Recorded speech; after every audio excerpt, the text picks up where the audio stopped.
America के एक और विमान वाहक पोत को हुआ बड़ा नुकसान। ईरान के मिसाइल और ड्रोन हमले से अमेरिकी पोत हुआ तबाह। 30 घंटे तक आग में घिरा रहा यूएसएस गेराल्ड आर फोर्ड। जंग के मैदान से अमेरिका के दोनों जंगी पोत हटे।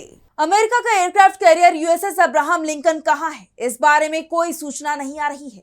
ईरान दावा कर रहा है कि उसकी मिसाइल ने इस एयरक्राफ्ट कैरियर को हिंद महासागर में डुबो दिया है।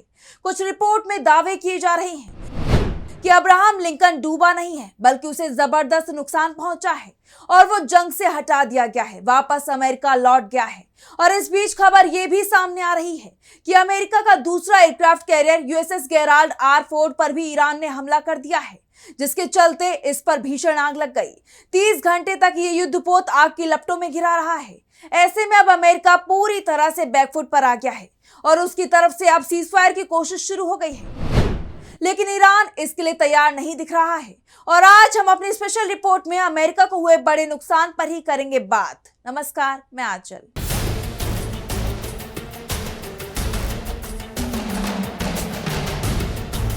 मिडिल ईस्ट की जंग में ईरान जीत के करीब पहुंचता हुआ दिखाई दे रहा है। अमेरिका और इजराइल की हार तय होती दिख रही है और यही कारण है कि अमेरिका और इजराइल की तरफ से खबरें आ रही हैं कि वो जंग खत्म करने को तैयार हैं। ईरान अगर सीजफायर को तैयार हो तो जंग रोकी जा सकती है। अमेरिका की तरफ से तो यहां तक दावे किए जा रहे हैं कि ईरान के विदेश मंत्री अब्बास अरागची उनके संपर्क में हैं और सीजफायर को लेकर ईरान बातचीत कर रहा है। लेकिन अरागची ने अमेरिका के इन दावों को पूरी तरह से खारिज कर दिया है। साफ कह दिया है कि जंग अमेरिका ने शुरू की है और ये तभी खत्म होगी जब अमेरिका घुटने टेक देगा, तब तक कोई बात नहीं होगी। ईरान के आक्रामक तेवरों के चलते अमेरिका पूरी तरह से बैकफुट पर दिखाई दे रहा है। इस बीच अमेरिका को बड़े नुकसान की खबरें भी सामने आ रही हैं। अमेरिका ने जिस aircraft carrier USS Abraham Lincoln को सबसे पहले ईरान पर दबाव डालने के लिए भेजा था, वो या तो डूब गया है या बेकार हो चुका है, क्योंकि जिस दिन ईरान ने इस पर हमला किया उसके बाद इसके बारे में कोई भी सही जानकारी सामने नहीं आई। लेकिन अब जो खबर सामने आ रही है वो बेहद चौंकाने वाली है, क्योंकि अमेरिका का दूसरा aircraft carrier USS Gerald R Ford बर्बाद हो गया है। ईरान का दावा है कि उसके ड्रोन और मिसाइलों ने अमेरिका के इस एयरक्राफ्ट कैरियर पर हमला किया और इसे बर्बाद कर दिया। अब ये जंगी पोत जंग लड़ने के काबिल नहीं बचा है। अमेरिका ने भी इस बात को स्वीकार कर लिया है कि मिडिल ईस्ट में तैनात उसका aircraft carrier USS Gerald R Ford पर जबरदस्त आग लगी है, जिसे 30 घंटे की कोशिश के बाद बुझा दिया गया है। इस जंगी पोत के बड़े हिस्से को नुकसान पहुंचा है। 600 से ज्यादा नौसैनिकों के सोने वाली जगह बर्बाद हो गई है। आग पिछले जहाज के मुख्य लॉन्ड्री सेक्शन में लगी थी। आग तो बुझ गई, लेकिन जंगी पोत जंग लड़ने के लायक नहीं बचा है। हालात ये है कि नाविकों को धुएं से सांस लेने में दिक्कत हुई, जबकि कुछ सैनिकों को हल्की चोटों के लिए इलाज दिया गया। फिलहाल सैकड़ों सैनिक जहाज पर फर्श और टेबल पर सोने को मजबूर हैं। इसके अलावा लॉन्ड्री सेक्शन के जलने से वो अपने कपड़े भी नहीं धो पा रही हैं। ईरान दावा कर रहा है कि उसके हमले में अमेरिका का दूसरा एयरक्राफ्ट कैरियर भी तबाह हो गया है, जबकि अमेरिका इसे खारिज कर रहा है। वो ये तो मान रहा है कि उसके विमान वाहक पोत में आग लगी थी, लेकिन आग के कारण को वो ईरान का हमला नहीं मान रहा है। अमेरिकी सेंट्रल कमांड ने कहा है कि पोत में आग लगी थी, लेकिन ये किसी हमले के चलते नहीं लगी, बल्कि दूसरे कारण थे। आग से जहाज की मुख्य प्रणालियों को कोई नुकसान नहीं पहुंचा और ये अभी भी पूरी तरह ऑपरेशनल है। हालांकि रिपोर्ट्स बता रही हैं कि जहाज पर मौजूद सैनिकों ने बताया कि लंबे समय से चल रही तैनाती के कारण कई तकनीकी समस्याएं भी सामने आ रही हैं।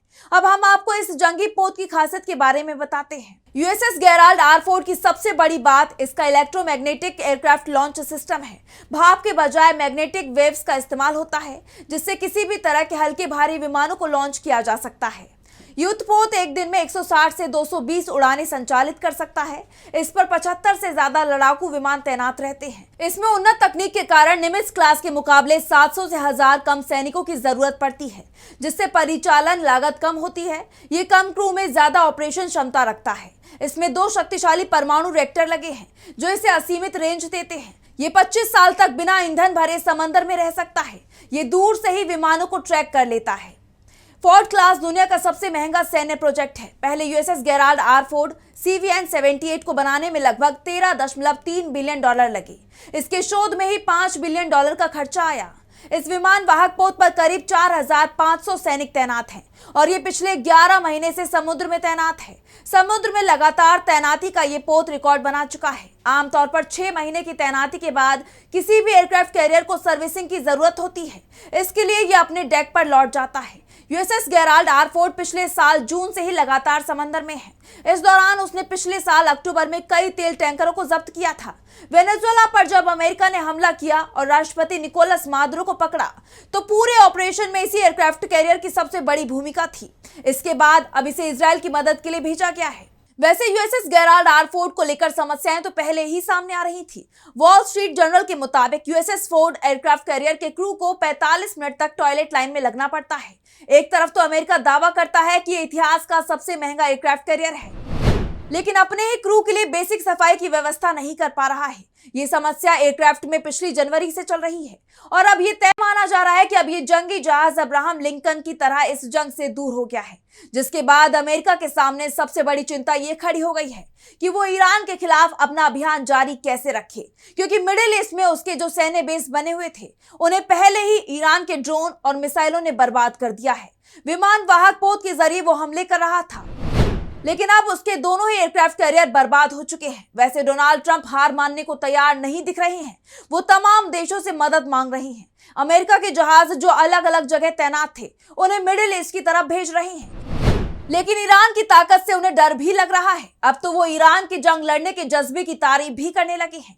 अब उन्होंने ये दावा करना भी बंद कर दिया है कि ईरान की 100% सेना उन्होंने बर्बाद कर दी, बल्कि कह रहे हैं कि ईरान ने उन्हें चौंका दिया है। वो एक साथ कई देशों से लड़ रहा है और लड़े जा रहा है। अब ट्रंप के बयान क्यों बदल रहे हैं? उसके पीछे अब्राहम लिंकन के बाद USS Gerald R Ford aircraft carrier की बर्बादी को सबसे बड़ा कारण माना जा रहा है। ट्रंप अपनी जिस ताकत के भरोसे ईरान को झुकाने के सपने देख रहे थे, ईरान ने अमेरिका की उस ताकत को ही तबाह कर दिया है। ये पहली बार है कि किसी जंग में अमेरिका के एयरक्राफ्ट कैरियर को नुकसान हुआ है। वो भी एक नहीं बल्कि 2 एयरक्राफ्ट कैरियर बर्बाद हो गए हैं।